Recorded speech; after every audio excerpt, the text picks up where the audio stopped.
do you feel like that liberation in your own yoga therapy practice is actually, do you think that was like the key element that really healed you? Oh, I've never been asked that before. Ah, I think I could say yes. I think when you really do accept yourself, like when you really accept all the parts of yourself, even the parts that, might be the darker, the shadow, the more shadow sides, it is really freeing because no one can take it away from you. No one can say that you are less than because you've already accepted all the pieces of yourself. So, and I think that allows an individual to take chances, to do some, I don't know if the word's calculated, but like some necessary risk taking, to find some comfort there and to be really comfortable with the unknown, to not try and plan, have your 5-year plan, your 10-year plan, but to be really comfortable with the unknown.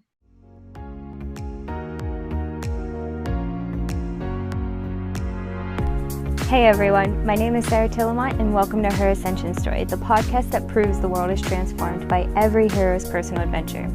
Here we talk about the real and the raw things that make up life and what it really is. It's the authentic things that should be talked about more, and I'm talking people's stories from around the world that we can all see ourselves reflected in. Yoga, sex, consciousness, healing, the hard parts about life, and so much more. My hope is that you get inspired here to go deeper on your personal path.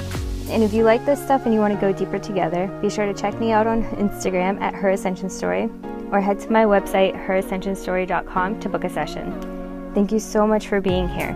Let's dive in.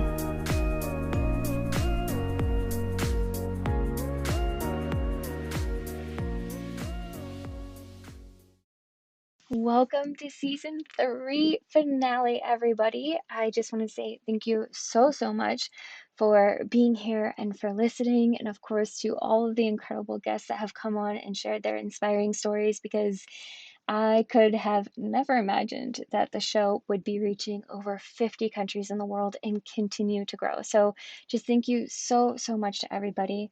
I'm not going to say that there's a set date in stone for season 4 to begin. I'm aiming for early to midsummer, but I do have a retreat coming up in Sedona. And if I can just promote that real quick, because it's going to be amazing and transformative. We are going to be experiencing a shamanic sweat lodge and healing sessions and yoga and hanging out with wolves, like, yes, real wild wolves, playing and cuddling with them and petting them and just learning from them. We're going to be doing, of course, yoga, meditation, exploring nature, sound baths under the stars, all of that good stuff. We're going to be doing it together, and it's going to feel so good to just travel and connect with people again. Just two of my biggest passions. So that's going to be July 14th through the 18th. And if you do want to check it out, all of that information is on my Instagram at Her Ascension Story. There are 5 spots left, plenty of room for you and your friends to sign up. But yeah, I don't really know if I can start and finish a season of a podcast, or, there's a lot of planning that's going into it, and just a lot of activity and action and divine masculine energy, and of course, feminine energy as well going into it. So I don't really know if I'm going to be able to, do that and take like a whole month-long season break or something from it. I don't really know, but you can stay up to date on when season 4 will be released, by just following me on Instagram. And I already have about 4 or 5 guests already lined up, and their stories are so freaking powerful. I'm so ignited to share those stories with you. So season 4 is really going to be something special. So stay tuned for that, and let's dive in. Welcome back, everyone. Today with us is Leanne Matullo. She's a yoga therapy practitioner, a birth doula, certified sleep consultant, educator, writer, and founder of Yoga Dear. Thank you so much for being here and sharing your story with us, Leanne. Thank you for having me. You have so many experiences and you work in so many different niches. And so I'm really excited to hear all about it. But I especially love the work that you do, just through your passion of embodied practice. I think that that's so beautiful. That's actually something that we kind of bonded over, especially bringing the feminine back into the practice. Mm-hmm. And so I learned that you actually got into yoga because of your anxiety and your need to control life, and you ended up using it to That you ended didn't up work. using oh no. But you actually ended up using it to help with a health condition, even in birth and postpartum. Hmm. So can you just, explain and tell the story of what really drew you into yoga and Yes. how you use it and all of that good stuff? Yes, yes, yes. So I started yoga. I was actually, well, I first actually had my first foray into yoga when I was an undergrad. But I don't think I was really like connecting to it. I was still a dancer. I was still mainly performing at that time, and it was just it was a one time practice. And then I actually came back to it, as you said, when I was in grad school. I had moved back. I'm from the Washington, D.C. area. I moved back to D.C. I was in grad school full time, and I was a grad school fellow, and I was in this new city. I had been living in Pittsburgh for a while and also traveling for another job, and it was just highly overwhelming. And, and I look back on that time, I'm actually now starting to finally accept that I'm more of a country person.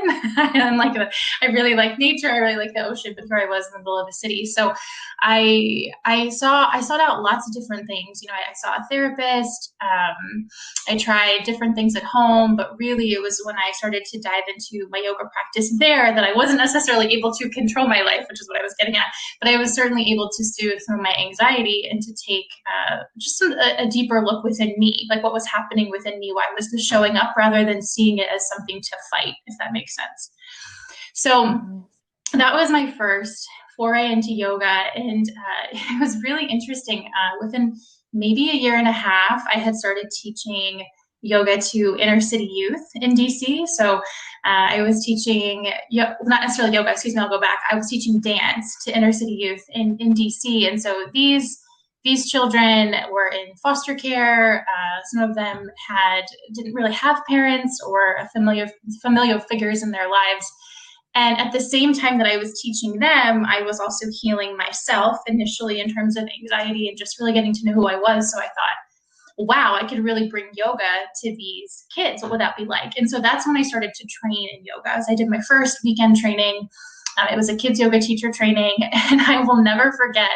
Again, I'm still in grad school, thinking I'm going to work in higher ed for the rest of my life. And I did this teacher training, and it was like a remembering, like, oh my gosh, like this is a whole part of myself that I didn't know existed. It was already within me.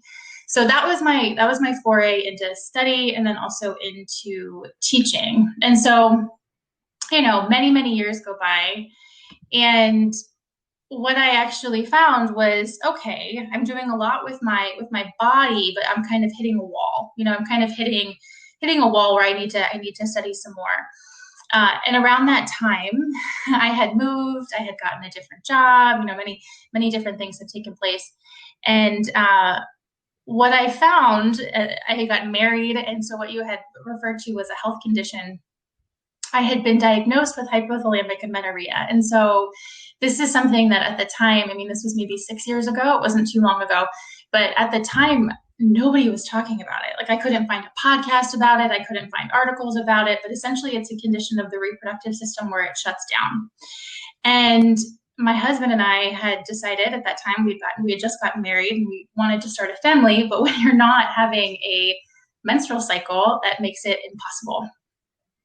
So I went on this long path of trying to figure out what had happened to my body and really deciding that I wasn't going to take medical intervention. And so that's a really personal decision. I always say, like, you work with your care providers, you work with yourself. But for me, I really wanted to go on a journey of how did I wind myself up into this space, and how do I get myself back out of it using the tools of yoga. So from that point is when I started to do something called yoga therapy on myself to really heal my body. And again, to make a long story really short, 2 years later, I ended up getting pregnant naturally with my son. And of course, I utilized yoga during pregnancy and certainly during my postpartum experience, which led me into my specialties now, which are women's health, fertility, pregnancy, and postpartum. Wow, that is such a beautiful story. Thank you. Wow. So what was it actually about the yoga therapy that helped you come back into this space? Yeah, that's a really beautiful question. So In the Western world, particularly in the medical world and in the clinical world, and I can speak really specifically to fertility, there's this high focus on the body and on just the physical elements of what's happening with the body. And there's a certain protocol that is given regardless of the person's environment, their emotional state, who they are as an individual, like all of those things. So really it only takes into account the physical. And that really wasn't working for me. I was like, I don't understand. I don't understand why we're not actually thinking about, how I'm doing emotionally and how I'm doing maybe spiritually. And so the yoga therapy helped me to see that how I actually could take responsibility for my condition. So hypothalamic amenorrhea is something that can be reversed. So it's usually brought on by really heavy stress. And when I say heavy stress, I mean that mentally and physically. So heavy stress, oftentimes over exercise, or just not the right type of movement, under eating. I mean, it can be brought on by so many different things, but it's usually self-induced or by some sort of trauma that has taken place. And so if that was the case, I was like, I don't understand why I'm not getting more support to try and reverse this on my own, rather than saying that my body is not capable of getting pregnant naturally.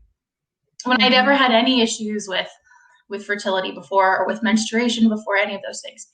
And so what I think yoga therapy really helped me to do, well, I know it really helped me to do, is to heal the emotional parts of myself that were grasping for that control that we talked about earlier, that wanted control over the way my body looked, what it could do, that was really obsessed with titles and like climbing a ladder, in my professional career. I was just really focused on all these outward appearances, outward things, that I really wasn't allowing myself space to see how that was affecting my body. And yoga therapy and the energy work, and I also had a really fabulous acupuncturist who kind of kept me on track too, was like the accountability partner in that way, helped me come back to myself, really helped me come back to myself. Wow. I love that. That's amazing. That's so inspiring. Thank you. I think it really highlights how we do. Here's the thing. So like the irony of is that you wanted control outside, but you shifted. It's like you shifted that, not control necessarily. I don't think that might be the right word, but like an awareness and like an integration and a working with yourself on the inside that really kind of shifted everything. Yes. That's amazing. Yes, thank you. I will also want to say that wasn't an easy process. So I want to make sure that's clear, that there wasn't necessarily, I was living in central Pennsylvania at the time. There wasn't a yoga therapist near me. I was doing these practices on myself, and then had somebody that I worked with. I had an acupuncturist that I really trusted, but it really is it's a process. I'm sure you know too, it's a process to actually return to yourself, to trust yourself, to accept yourself, to be patient. That is a process. It takes time. Yeah, absolutely. And it's not easy. No. So what kind of obstacles and challenges did you face on your way to where you are now? Oh gosh, so many. Well, in terms of, myself, let's say physically, emotionally, getting to that point of like, oh, my body is actually functioning in the proper way. Like if we're not having a cycle and we're in our reproductive years, there is a problem. I think the biggest thing for me was I was so obsessed with perfection. I was so obsessed with like doing things the right way, like doing all the right steps. And so it was really an unlearning process of like, what is, down to like, what is beauty, like what does that even mean? Even when it comes to like career, like I'm an East Coast person, again, grew up in the DC area, like career is everything. Like, what does it mean to like have a career, and like, can you actually like it? Can you actually enjoy it? And can you create something for yourself? So those were, physical and emotional challenges. I think the big challenge came in terms of where I am now, even with yoga therapy and going into the yoga space, is that this is not a field that there have been many paths like to watch before you. Like there's not, like when you're in a job, and I worked in higher ed and I worked in development and fundraising, and there's usually some people around you that you're like, oh, in like 5 to 10 years, like I could be in that position, right? And in the yoga therapy space, that's not the case. Yoga therapy is really old. It's been around for thousands of years, but in terms of it coming into the West and being really established as a profession, it's quite new. So that has definitely been a challenge of like really being and trusting, the next right step for me, like really tuning into intuition and saying, okay, like what do I do next, with my body, with my emotional health, but also with where I want to go in terms of my practice. Yeah, wow. And that's something that I can so relate to. It's like you have to teach yourself to really understand. And of course, those guideposts and the reflections that we see in other people that are doing it, even if it's not around us, and thankfully we're in an age where we can connect with almost anybody around the world thanks Mm-hmm. to technology, and we can at least kind of get a glimpse into other people's stories and the wisdom that they've learned and integrated. But for you, really, how does yoga therapy differ from, just yoga as we know Mm-hmm. it as like asana? Yeah, yeah. So like I think of yoga as this like the big umbrella. There's all these different practices under yoga. There's, vinyasa and hatha and restorative and ashtanga. Like there's so many different things. And then like a piece of that is yoga therapy.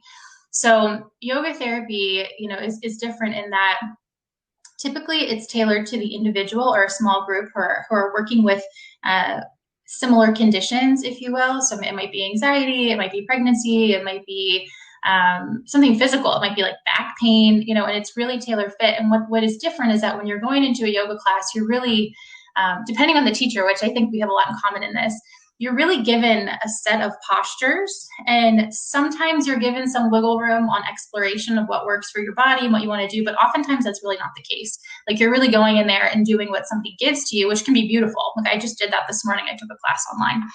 Whereas yoga therapy is actually more of an exploration throughout the process. So as you're given certain postures, and you may only be given maybe 3 to 7 in a single class, a single series, you're really exploring like a sensation, what's happening in your body, what's happening to your breath, where do you notice your energy, which can take some time. And it's really getting at something that we call the kosha model. So when you're practicing yoga therapy, there's what we call 5 layers to being human. So 5 koshas, 5 sheaths. And they're the physical, the energetic, the emotional, the intuitive, and the blissful bodies. And so what yoga therapy is really aiming to do is to treat all of those in a series of practices to the individual. I hope that makes sense. It's highly specialized. Yeah, Mm-hmm. absolutely. It's really focused Yeah. down. And I love that it's like an individual practice because Mm-hmm. that's what yoga is in general, Mm-hmm. And I remember I would go before lockdown, I would go to my favorite studio, and I would really, really want to go into like down dog or, Mm-hmm. half pigeon or something. And, everybody else is doing cat cow. Right. So you feel like, okay, maybe I should just do what everybody else is Mm-hmm. doing. Maybe, this 1 or 2 times I'll explore what feels good for me. And the teacher will always say, like, do what feels good for you, do what you feel is right. Mm-hmm. But at the same time, you kind of do feel that pressure because you're in a large group, and Right. that's just so innate and human of Right, us. right. Oh, totally, totally. Yeah, and it's Yeah. I teach now. I teach a weekly series, and this is one of the things, one of the places we also connected to. And I teach a lot in alignment with the seasons. How we move with the Mm. seasons and how we adapt our movement to the seasons. But what I've started to do is, because those are group practices, like you're saying, which are beautiful, I try and give at least like 5 to 10 minutes, whether all together or kind of split up in the practice, to explore different types of movement. So I'll give you something, I call it circular movement. So it's not like warrior one, warrior two, but I'll give you a practice, but then I really want you to make it your own. And because we're all online, they're just in their living rooms or bedrooms or wherever, they really can, like you were just saying, they don't feel that pressure to be like, what is everyone else doing? I can actually like really express and explore my body with these practices. Yes, Mm-hmm. yes, exactly. I love that. And can I just note that, like, I think one thing that lockdown has, taught everybody that virtual yoga can still be powerful. Yes. And it's powerful because you are in your own space. You get to Yes. dictate what is in your space, what you invite in. Mm-hmm. You can do it naked and it's That's totally right. fine. That's totally Like, right. you don't have to wait. Yeah, you don't have to wait for a naked yoga workshop that only Mm-hmm. happens once a month. You can do it every day. Yes. Yes, for sure. Yeah. So, how do you see this work impacting others, especially in this kind of Mm. self-exploration? instead of just like going with through the rhythms and through the flows and everything. Yes. So the first word that comes to mind when you say that is freedom. So like one of my highest values is liberation and living a life that is free and really helping others to do the same. So one of the things that I found, and I've been teaching dance since I was 14, and then I've been teaching yoga for 10 years. And one of the things that I found probably within like, the last, since I really started getting into yoga therapy, so the last 5 years was like, if I'm just giving people something to do, then I'm not actually teaching them how to really be in their bodies and explore like on the mat, but then off of the mat. So like in life, we have all of these to-dos that we have to do. Like, we go to work, we have tasks that we have to do for work, even if it's our own business. I have a child, there's things I have to do for him that I love doing, but these are part of daily life.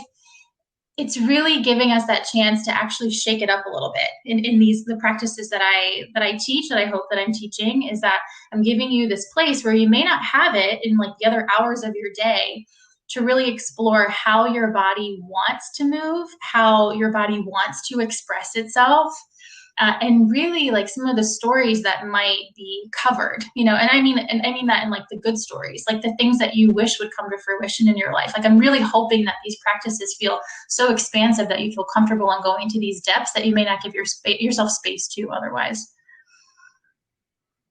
Yeah. Mm-hmm. And I love that you said that your top value is liberation, especially, and this is something I can relate to as well. Liberation is definitely one of my top values, Mm-hmm. but I also have, it's also human to have that need for control. And so Mm-hmm. it's so balanced, I think, because it's like extremes on either side, but do you feel like that liberation in your own yoga therapy practice is actually, do you think that was like the key element that really healed you? Oh, I've never been asked that before. Ah, I think I could say yes. I think when you really do accept yourself, like when you really accept all the parts of yourself, even the parts that, might be the darker, the more shadow sides, it is really freeing, because no one can take it away from you. No one can say that you are less than, because you've already accepted all the pieces of yourself. So, and I think that allows an individual to take chances, to do some, I don't know if the word's calculated, but like some necessary risk taking, to find some comfort there, and to be really comfortable with the unknown, to not try and plan, have your 5-year plan, your 10-year plan, but to be really comfortable with the unknown. So, long Wow. story short, yes. I love that so Yeah. much. I think that that's such a good reminder, Mm-hmm. every day to just come back to that. And it can be so hard to, but, you know, obviously this has been a transformation process for you. Mm-hmm. So how have you really integrated, the transformations that these changes have brought into your life? And, were there certain things that just like light bulb Mm-hmm. moments or things that you were like, oh shit, I really am home within myself? Like, what was the process really like internally and emotionally for you as you really just observed and witnessed this transformation happening for you? Yeah. So a couple of actually scenarios come to mind. So that moment where I found out that I was pregnant, and at that point, my husband and I, like, you hear this like trying phase, we were not trying at all. Like after I was like, okay, I'm really gonna focus on healing my HA, my amenorrhea. I'm really gonna focus on really like developing a relationship with my body. I'm not saying everybody should do this, but I quit my former job and I opened up a yoga studio. Please don't necessarily like do that. But once I did all of those things, and and one of the reasons why I did that is I was like, if I'm not happy here, if I'm really like unhappy with the fact that I'm unhappy with my body, if I'm really going through this process of learning to love my body, I'm gonna love some other things in my life. So I'm gonna take a chance. I was 27 at the time. I'm gonna take a chance and quit my job. I have nothing to lose. I'm gonna try and open this yoga studio. There wasn't one in my town. I think it's necessary. And that brought me so much joy. And in 9 months after I opened that business, the irony is not lost on me. 9 months after I opened that business, I was pregnant. I didn't know it, but I was pregnant with my son. And when I found out about it, like 6 or 7 weeks later, it was a moment of like, oh my gosh, I did it. Like, oh my gosh, I trusted myself enough to, and I don't say this lightly. Like when you have HA, a lot of times the answer is to gain weight. Like I had gained weight, I had learned to accept myself there, to accept like that I wasn't doing intense practices all the time, and that I had trusted myself enough to take this risk and like build a really beautiful studio in this tiny town in central Pennsylvania that I never thought I would do. I really felt that moment of like, oh my gosh, oh my gosh, I did it. It's an ongoing process, but in this moment, I did it. Yeah, yeah, and Wow. I'll also say that it's really a journey. So 9 months, of course, like being pregnant for 9 or so months. After I had my son, I remember getting the download the message really clear that I wasn't going to be having the studio for much longer. So that had been about a year and a half, and it took a bit more time, but it was about a year and a half later, and I actually ended up selling it because we moved. Our family moved from Pennsylvania to Rhode Island, which is where we live now, and that was another process of like, I could be really holding on to this, and I certainly did. Like I was like holding, like before I was holding on to, my body and like at the corporate ladder and all of those things, and now I'm holding on to like my way of life before and the business that I built. And so when we moved here, it was that whole process again, like unraveling, unlearning, letting go, learning to trust the next step, even if I didn't know what it was. That whole, it just was like the whole thing happened again. So it really never stops. Yeah, absolutely. Those key and those core, um, I want to call them lessons for lack of a better Mm-hmm. word. They always stick Mm-hmm. with us and we just keep spiraling back to Yes. them. Yes. Oh, wow. And so has yoga therapy been the most helpful activity or advice for your path and process, or is it a combination of things Mm-hmm. or Definitely a combination. So I'm a person that is definitely a body person. I'm on my mat every morning. Uh, and when I say I'm on my mat, I know sometimes people think that that means like, oh, you're doing like 45 to 90 minutes of asana, of physical postures. That's not what I mean. Like I might do, like a couple of sun salutations, but really my practice is a lot of meditation. So I'm a really avid meditator, which is a huge part of yoga therapy. Is all the postures lead to stillness. That's the whole point. So the meditation has been a really big part of my life. But things like journaling, like I'm a writer, so most of what I write doesn't see the light of day, in terms of like my newsletter or like anything that I post anywhere. But that has been a really important practice, and nature, which nature would be a part, it would be a piece of yoga therapy, but really embedding myself in nature. So when we moved to Rhode Island, I grew up near the water in Maryland, but when we moved here, we're really close to the water, to the ocean, and I'm there all the time, and I find it just incredibly healing, incredibly grounding and centering, which I'm sure you get too.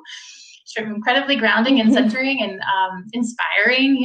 So those practices have been very important to me. Oh, I love that. Yes, the ocean is it just feels like a Yes. mother. Like you really feel like the Mother Earth part of the Mm-hmm. mother. Mm-hmm.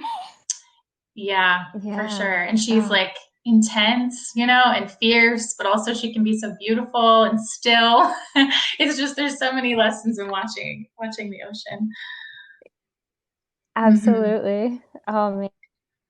So you you really talked about that time when you realized you were pregnant and you had just started. Is that when you feel like things kind of took I don't want to say positive in the way that we think positive, but just like a really like a transformational turn? Or have there been different points in your life where you're like, oh, like that, oh shit, I'm really coming home to myself kind of moment?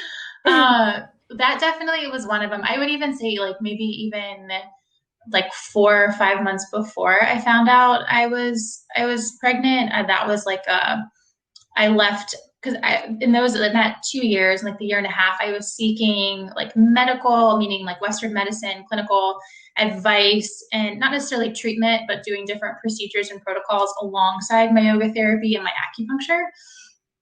And about like I can't remember if it was like maybe 5 months. 5 months before I found out I was pregnant, I really abandoned everything that had to do with clinical practice because I was like, this isn't working. Not that it never works for people, it just wasn't working for me. And I think it takes a lot to say, I'm going to trust myself over what anybody else who maybe is more trained, quote unquote, trained in this field has to say. Like, I'm going to trust my body more. So I think that was definitely a turning point where I was like, I'm not seeing doctors anymore. I'm just really going to focus on my practices and my business. I'm just like really nurturing something that I love. Um, Being pregnant for sure when I found out that I was pregnant. And then, of course, like pregnancy throws a whole, not a wrench, but it can really throw you for a loop. Like your body is changing day to day, week to week. You really don't have necessarily like control over your birth experience or what happens postpartum. Like that is a whole surrendering, laying down process. I honestly think the next the next kind of milestone in terms of like really self acceptance and surrender was when we moved. Probably a year after we moved here. So even like relatively recently, we've been here for, it'll be 3 years in October.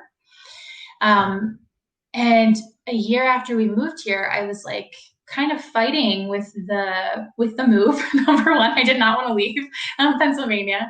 I didn't want to leave my business. I was still really figuring out what it meant to be a mother. I was still adapting to a different body. I had a really complicated postpartum experience, which we can certainly talk about, that yoga therapy was really, really helpful for me with.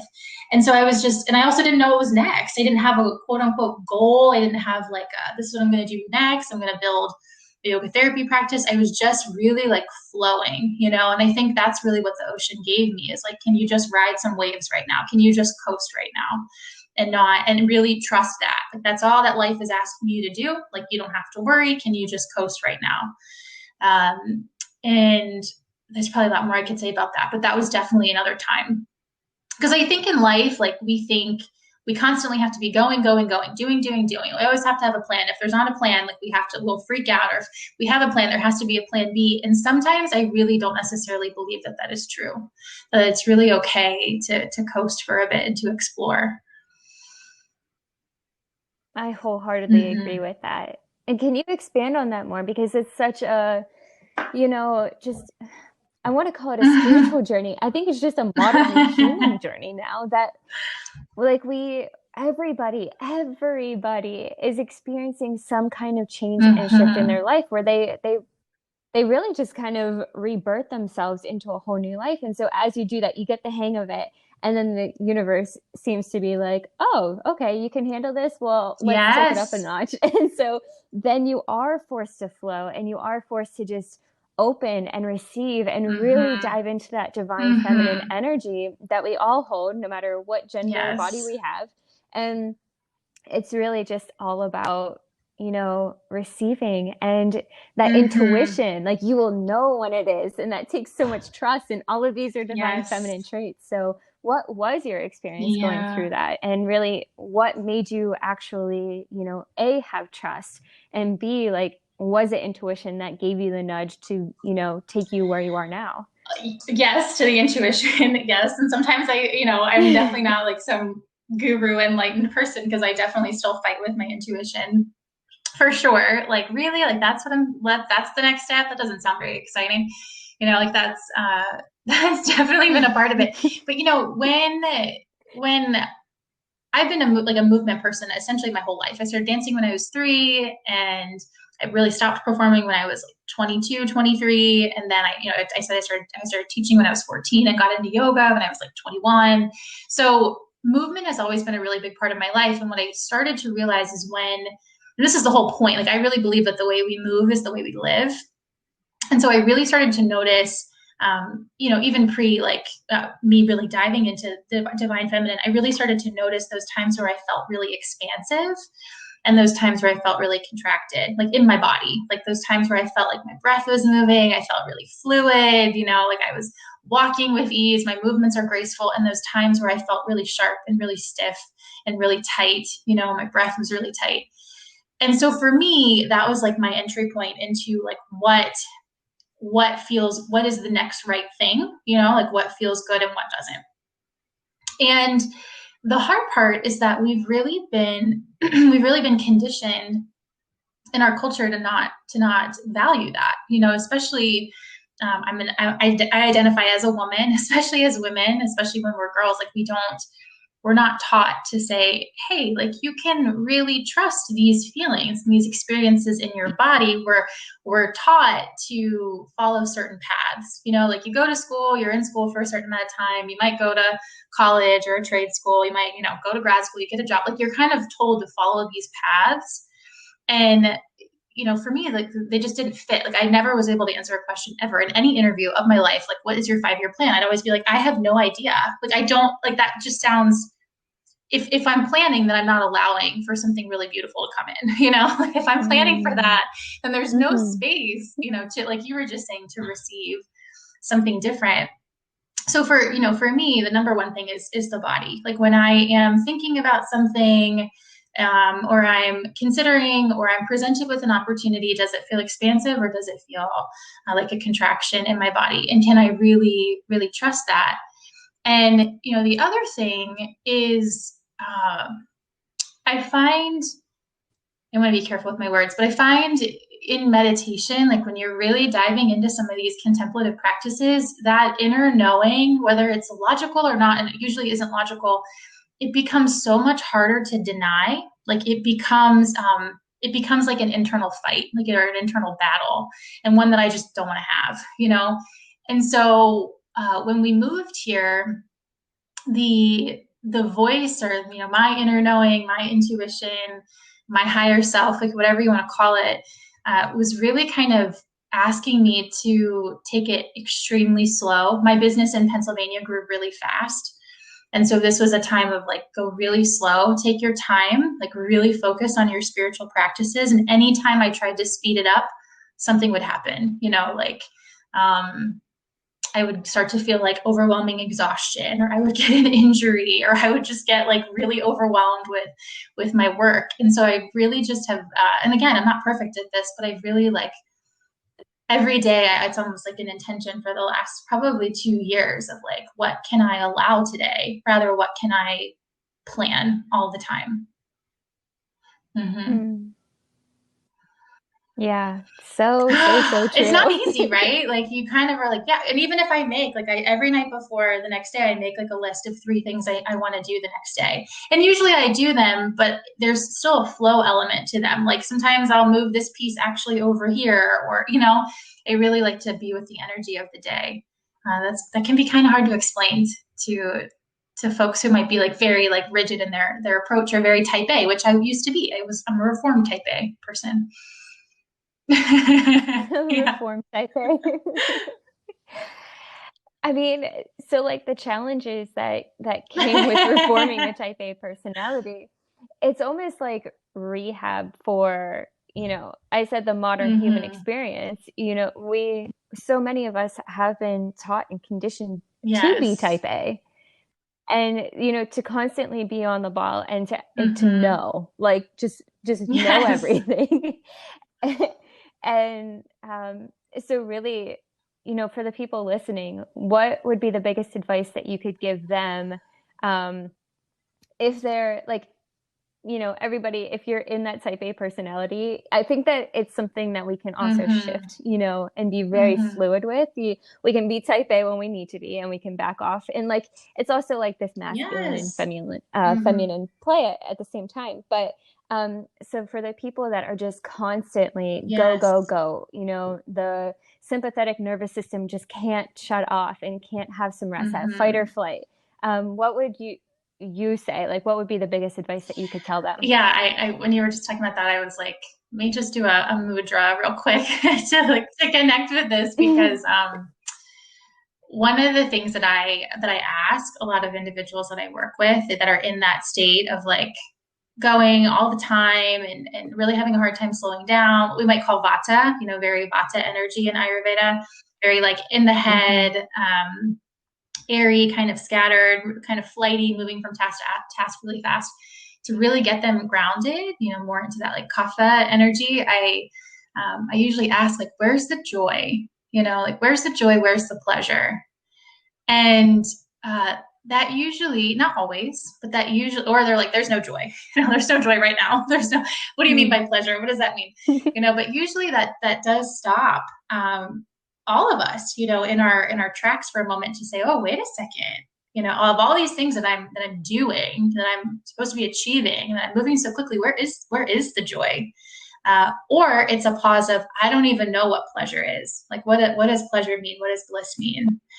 And that's probably the biggest question I would ask. Like, if you feel like you're in that type A, that control, that which we all totally have been there, and we go back there. But to pause and ask yourself, where's the joy? Am I receiving? Am I allowing pleasure in my life? Wow. Do you have any sort of tools that they could use on their own and with their own discretion, on how they can really open up and have more allowance? Mm, Because we talked about receiving and everything, and it really is, I feel like, just like a choice, like it's something that you just mm-hmm, have to do, but there is a battle there to get to mm-hmm. that point. So what would you say about that? Really, really good question. So yeah, for whatever reason, I'm thinking about the term self-care when you say that, and like, how do I open myself up to receive more of the joy and the pleasure? If our lives are so full, we can't. Like, that's really the truth of the matter. If like, it's like, I have a teacher who talks about, one time she put us in meditation at the beginning of one of her 3-hour lectures. And she was like, okay, everybody's going to go into yoga nidra. And afterwards, she was basically like, you're all too full. Like, I couldn't give you any information. Like, you wouldn't be able to receive anything. You're too full. There's too much going on in your mind. And it Hmm. was such a beautiful reminder of, yeah, if your life is so full, if your calendar is so stacked, if there's really no, white space in your day, then yeah, it's going to be really hard to find those pockets, those moments, because it's in the not doing. It's in the experimenting and the exploring and the receiving. So I wrote a piece a while ago about all the things that you not all the things, but what can you essentially take away in your life to give you space? That self-care isn't necessarily adding something on. It's, what can I take away in my day? Like, what is really not working for me? And that's going to be really, really specific from person to person. So that's one of Yes. the first things I think about. And the other thing I think about is something so simple. I know nobody can see me necessarily, but how, taking like a couple of minutes in your day to actually roll through your joints. So to like roll through your neck, roll through your wrists, your shoulders, your hips. Gosh, the hips, like, please roll the hips, the ankles, just to really allow some energy to move. And even just like that little adjustment of working into the joints can be a process of, this is going very deep into, yoga therapy and Ayurveda, but a process of opening up the nadis, the energetic pathways in the body, and for prana to move. That way you can really receive. Mm-hmm. Yes, absolutely. And not just that, but if we can talk about it, on a scientific level, when we roll our joints and if we can compress them, but like with supine twists and stuff, then we actually can purge the body of Yes. toxins and build up, like, especially, as women, we store so much in Mm. our hips. Like when we shove emotions down deep, they just get stored there. And I think the hips are probably the last thing that people actually Yes. think about stretching and Mm-hmm. moving. Yeah, Yeah. absolutely. Oh, I love this. And I love your work. And I think that we should do a whole entire episode, because I can see, not anytime soon necessarily, but I can see my work is going to shift towards, helping, pregnant Mm. women embodying, all forms of a goddess, Yes. and like really like feeling like a goddess while Yes. they're pregnant, and then even into that, transition to motherhood, because that pregnancy is such an Mm-hmm. initiation. And so I'm obsessed with the fact that you're a birth doula and you used, your yoga therapy for your birth and your postpartum and all of that. And I think that that would just be such a juicy Yes, topic we to can talk certainly about. talk about that. And you're right, that would be a whole a whole deep dive. But there's like, as you said, there was an initiation at a couple different points. When you decide this is a journey you want to enter on. I actually just wrote about this. When you decide that this is a journey that you want to enter into, and like really preparing your body. And something we don't talk about in the West is preconception. So how are we really supporting the Mm, female form? And like, as you were just saying, like from the food that we eat, from, how our emotions are, but also like embodying that goddess like energy, that goddess like quality. And then when we are pregnant, that's another initiation. And then certainly birth itself. I talk about birth as a portal. Like birth is it truly is. It's a portal to a different way. And what happens is that typically a mother or birthing person, a new parent, they'll need to grieve their life before, their life where they were more independent, and now they have someone who is dependent on them, or multiple someones. So there's all these touch points that yoga therapy, that Ayurveda, that the divine feminine can really support in these stages of life. Mm-hmm. Yeah. What would you say would be the biggest impact that you've seen on your clients with using yoga therapy just through these transitions and these Oh my initiations? gosh. That's such a good question. The biggest one, I mean, I don't know if this is actually the biggest one, but the thing I see is that and I'm actually just thinking about somebody I talked to on Sunday, is they actually they feel their emotions. And that sounds so small. I know that sounds like so small, but they actually are able to really feel into where they're at and how they're responding to their environment and life pressures. They're really able to be with the things that are hard. And I really see that as a turning point to make real change in your life. Because if you keep denying it, your life's just going to go on the same path, and I find that's where the yoga gets hard, is when you're like, oh, yoga felt great when I first started doing it. And now it's kind of showing me like the tougher parts, right? And I don't want to deal with that. I actually don't want to sit in those really uncomfortable pieces, but in the, especially in yoga therapy, and especially when I work one-on-one in groups for this, the transformation I see is when they are allowing themselves to feel it. And that from that point, they make a choice on what to do next. Oh, I love it. What would you say would be the biggest obstacle then? Is actually feeling it the biggest obstacle, or is it something that comes before that, like this kind of resistance towards the change? Or For the individual, is that what you're saying? yeah, for your clients that go through all of these I transitions? would say, yeah, I mean, that's definitely a piece of it. Is also feeling okay and supported, and feeling, and feeling, and also expressing that maybe I want something different for my life, or maybe I actually do need to make a change. But even before that, I think the biggest obstacle is really the consistency. Is if so, say, like, for example, say I sit down with somebody, and like that day, and this doesn't happen in every session, there's not like crying in every session, but that happens a lot. When I'm sitting with them and they have kind of a breakthrough moment, and it can be really terrifying. Like, oh my gosh, like, and we don't necessarily do, like inner child work. I'm not a psychotherapist, but as everybody who practices yoga knows, there's times when we sit in a certain posture and all of a sudden we're like, why am I crying right now? Like, why is this Mhm. happening? So, but the problem is when I give, a treatment plan, and I say, okay, like, we're going to see each other next week or in 2 weeks, but I need you to actually sit with this practice, this mantra or this meditation or this movement. I need you to do that a couple more times before we meet again. And then they don't, because they're afraid of going back to that. Does that make sense? So like, that is probably the biggest challenge, is the consistency. Is I have to show up and I have to be with whatever is here whenever I come to my mat and do these practices, to be able to move through it. Mm-hmm. Absolutely. And that's not even just That's with in yoga, life. that's in life in Yes. general.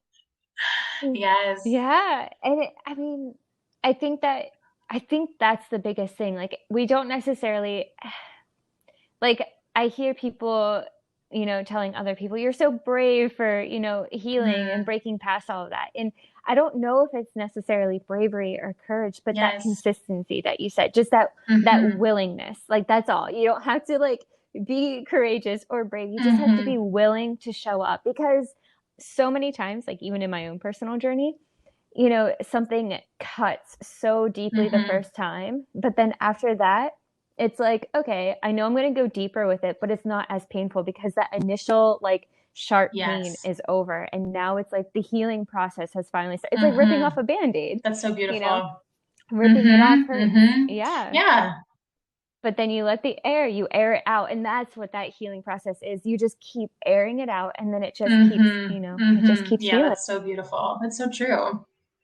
And again, it goes back to that, Yeah. it goes back to Oh. that liberation piece too, because I find that for myself, I mean, this is Mm, myself, but I also hear it too with those I work with, is like once I have that experience, yes, it might be scary to return to again, or perhaps like the consistency comes from, oh, my life is too busy, and that's a totally different conversation. But when you really have a moment like that, it is really freeing to be like, I don't have to carry this anymore. Like, I don't have to carry this anymore. mm, Mm-hmm. absolutely. Mm-hmm. Oh man. So what do you love most about, where you are right now in your work, but also in your life? Because this all just sounds so beautiful. Wow. Wow. So I think I shared this with you in an email. I feel like my private practice is really shifting right now, which is scary, but also something that I'm loving and trying to, again, this is like trying to allow it to flow. Is I've been this last year, specifically, I've been working a lot one-on-one, like a lot with one-on-one clients, which has been amazing. But one of the things that I've really been feeling quite strongly is to move into more group practices, because I think that there is such a beauty that comes from working with a group with similar interests or similar needs. So that is actually really exciting to me. I think I shared, I hope it's okay to say that I had relaunched Narrative, which is my membership community. And I was really nervous to do it because I was like, this is unlike anything I've done before. We're going to be doing movement that's adapted to the seasons. We're really going to be spending 20 minutes on breath work and meditation in every single, 60-minute class. It's going to be very circular in nature. So really, really embodying the feminine and putting it into not necessarily a course, but more of a series format. So that's really exciting. And then now what I'm doing, what I've been working on that I'm just absolutely loving, is building out these courses that are really pulling in like the divine feminine, yoga therapy, different energy work into preconception, so fertility, prenatal care, and then postpartum. So instead of doing all this stuff one-on-one all the time, I can have people in community from anywhere in the world to join these courses, which I'm just like, it takes time, but I'm so excited about it. I really am. I'm so excited about it. That, that Yeah. sounds amazing. And if I ever get pregnant, I so want to work I with would love you. that. I would love that. Yeah. Oh, wow.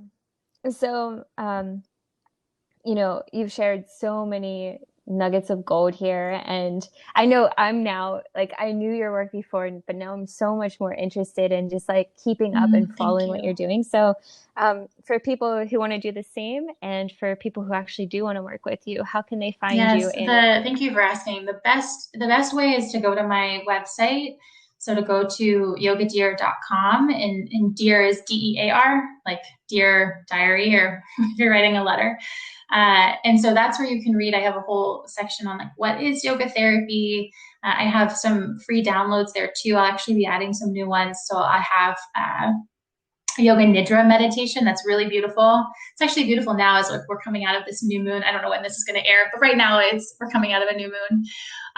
So I have a yoga nidra meditation, which is all about relaxation and practicing lying down, and a class that you can take on moving with water. So you can sign up and get that there. That's the best place right now. I'm taking a break. I don't know if you saw that. I'm taking a break from social media. I need to kind of pull back and be in my own space to create. So I am on Instagram at Leanne Matullo, but the best place right now is to connect with me via email and at yogadear.com. Awesome. And you said, like, I hope it's okay to share about narrative. Like, of Thank you. course, please promote yourself. Please promote what you're doing. Like, Thank your work is you. Thank you. amazing. Yeah, it's Narrative is really beautiful. It's a beautiful group. It's totally, it's exactly what I would have wanted, especially a few years ago. And I just think it's a really great complement to whatever else you're doing, whatever other yoga practices you're doing, or, running, or whatever your thing is, to actually have these places where we can embody the feminine and really learn what that means and learn to be with ourselves. So beautiful. Oh, Mm-hmm. I love that. So I just have Okay. one last question, and this is Okay. that Oh curveball gosh. question that I Yes. told you about. I think it's a great question to be asked, but for everybody listening to ask themselves as well. Even if you've listened to previous episodes, like ask yourself again because you're always growing. But so the question is, who is the superhero inside of you that has all the power you could ever Like need? an actual superhero? You can interpret it however you want. Some people have just said life. Some people have, yeah, I'm not Yeah. even going to say the other ones. This is totally open for you. Oh, let me take a moment. So the superhero inside of me that has all the power that I need. Is that what you said? Yep. So I get like an image. I'm a kind of a visual person, I guess. But I talk about a jewel, a gem at the center of our being. Um, that's really what my work and the work of yoga and breath work is all about, lifting the veils and like really coming into this like gem at the center of our being. And for me, the word that comes up is Shakti. So Shakti, that like divine feminine energy. And I find Shakti and that gem, that inner self, that knowing, that, feminine flowing presence to be a immense superpower in my life. Just this like guiding light that is in me and of me, but also otherworldly. I beyond love that so, so, so much. That is so Thank beautiful. you. Wow. Well, I have so much gratitude for you sharing your story, and it's been such an honor, and I just Thank appreciate you. you so much. Likewise, this has been a beautiful conversation. I'm so glad that we've connected, and I'm so glad that you asked me to be a part of your work. I want to thank you for listening to this podcast. I hope that this episode has some way inspired you to take control, given you the tools to feel secure and on fire in your own independence, and help to unlock within you the impact that you're here to make. You're not born with a purpose. You're born as your purpose. It's already inside of you, and it's your responsibility in this life to live that in the truest way possible. If you've gotten any sort of value out of this episode, please share it so that we can together expand our inspiration and our impact in this world.